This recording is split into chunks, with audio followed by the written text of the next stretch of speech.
दोस्तों आज हम एक्सप्लोर करने जा रहे हैं कुछ ऐसे एनिमल्स के बारे में जो वैम्पायर जैसे होते हैं। हाँ, आपने सही सुना, ये क्रिएचर्स रियल लाइफ में ब्लड सक करते हैं, बस ड्रैकुला की तरह नहीं, अपने यूनिक तरीके से। तो चलिए जानते हैं इन क्रीपी क्रॉलर्स के बारे में। तो पहले ये समझते हैं कि हेमेटोफैगी क्या होता है। ये एक ऐसा फिनोमिना है जहाँ कुछ एनिमल्स अपने सर्वाइवल के लिए दूसरे जानवरों का ब्लड सक करते हैं। ये कुछ इंसेक्ट्स, बर्ड्स, फिश और मैमल्स में पाया जाता है। चलिए शुरू करते हैं इन वैम्पायर्स ऑफ नेचर की लिस्ट से। नंबर 1 इज वैम्पायर बैट्स, जो कि इस कैटेगरी के सबसे फेमस क्रिएचर हैं। वैम्पायर बैट्स मेनली सेंट्रल और साउथ अमेरिका में मिलते हैं। ये बैट्स अपनी तीखी दांतों से छोटी सी कट लगाते हैं और फिर ब्लड को पीते हैं। वैम्पायर बैट्स के पास एक स्पेशल एंजाइम होता है जो ब्लड को क्लॉट होने से रोकता है। इस एंजाइम को ड्रैकुलिन कहा जाता है। ये बैट्स रात को एक्टिव होते हैं और ज़्यादा तौर पर गाय भैंसों का ब्लड पीते हैं। इनसे जुड़ा एक इंटरेस्टिंग फैक्ट ये है कि वैम्पायर बैट्स अपनी कॉलोनी के मेंबर्स को शेयर करते हैं अगर उनके पास खाना कम हो। Number 2 is the silent mosquito. अब बात करते हैं एक ऐसे इंसेक्ट की जो सबके लिए एक नाइटमेयर है, मॉस्किटोज। ये छोटे खतरनाक इंसेक्ट सबसे ज़्यादा लोगों का खून सक करते हैं। मॉस्किटो के बाइट से मलेरिया, डेंगू और जीका जैसे डेंजरस डिजीज़ भी फैल सकती हैं। मॉस्किटोज के पास एक स्पेशल माउथ पार्ट होता है जिसे प्रोबोसिस कहते हैं। इसके थ्रू ये स्किन को पर्स करते हैं और ब्लड को सक करते हैं। सिर्फ फीमेल मॉस्किटो ही ब्लड पीती हैं क्योंकि उनके पास एग्स डेवलप करने के लिए आयरन और प्रोटीन की ज़रूरत होती है। मॉस्किटो के स्पिट में एक एंटीकोगुलेंट होता है जो ब्लड को क्लॉट होने से रोकता है और हमें इचिंग फील होती है। नंबर 3 इज़ टिक। टिक भी एक ऐसे पैरासाइट हैं जो अपने होस्ट का ब्लड सक करते हैं। ये स्मॉल आर्चिनिड्स होते हैं जो मैमल्स, बर्ड्स और रेप्टाइल्स पर चिपक कर उनका ब्लड पीते हैं। टिक्स से भी डिजीज़ फैल सकती हैं जैसे लाइमी डिजीज़। टिक्स अपने होस्ट की स्किन पर अपने माउथ पार्ट को इम्बेड कर देते हैं और फिर ब्लड को सक करते हैं। ये प्रोसेस कई घंटे या दिन तक चल सकता है। इनके सलाइवा में पेन किलर्स और एंटीकोगुलेंट्स होते हैं जो होस्ट को पेन फील होने से रोकते हैं।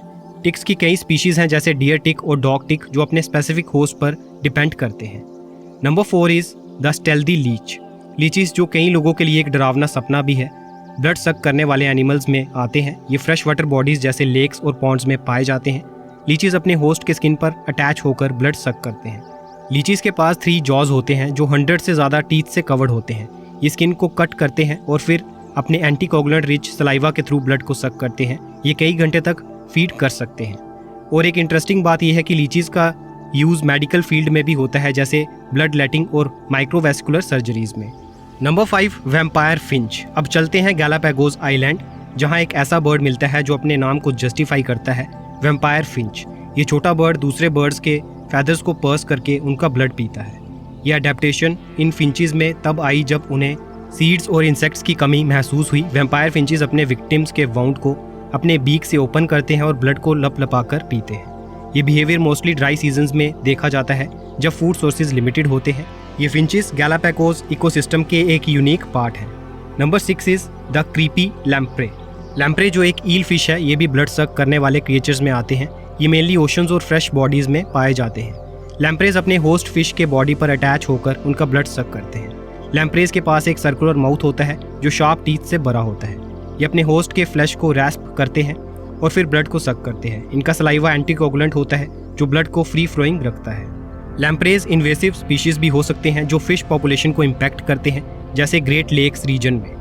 Number 7 the tiny bed bug. Bed bug छोटे से इंसेक्ट्स होते हैं जो मोस्टली ह्यूमन ब्लड पीते हैं। ये क्रिएचर्स आपके बेड्स, फर्नीचर और क्रेविसेस में छुप सकते हैं और रात को फीड करते हैं। बेड बग्स बाइट काफ़ी इची और अनकंफर्टेबल होते हैं। बेड बग्स अपने होस्ट के स्किन में स्मॉल कट लगाते हैं और अपने प्रोबोसिस के थ्रू ब्लड को सक करते हैं। ये बाइट्स एनेमिक रिएक्शंस और एलर्जीज भी क्रिएट कर सकती हैं। बेड बग्स को कंट्रोल करना मुश्किल होता है लेकिन प्रॉपर क्लीनिंग और पेस्ट कंट्रोल से इन्हें मैनेज किया जा सकता है। Number 8 the parasitic vampire ground beetle. एक और यूनिक ब्लड सकिंग इंसेक्ट है वैम्पायर ग्राउंड बीटल। ये बीटल्स अपने प्रे जो मेनली इंसेक्ट्स होते हैं का ब्लड सक करते हैं। ये रेयर बिहेवियर इंसेक्ट्स में देखा जाता है। वैम्पायर ग्राउंड बीटल्स अपने प्रे को हंट करते हैं और उनके बॉडी फ्लूइड्स को सक करते हैं।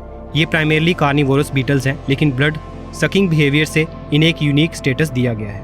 इन एनिमल्स के ब्लड सकिंग बिहेवियर को देखकर लोगों में डर भी होता है लेकिन ये क्रिएचर्स अपने इकोसिस्टम में इंपॉर्टेंट रोल प्ले करते हैं। लेकिन मॉस्किटोज जैसे इंसेक्ट्स की वजह से हम नॉर्मल सिलेक्शन और डिजीज़ के बारे में भी बहुत कुछ सीखते हैं। अगर आपको ये वीडियो पसंद आई हो तो इसे लाइक करें, शेयर करें और कमेंट में बताएं कि आपके फेवरेट वैम्पायर एनिमल्स कौन से हैं।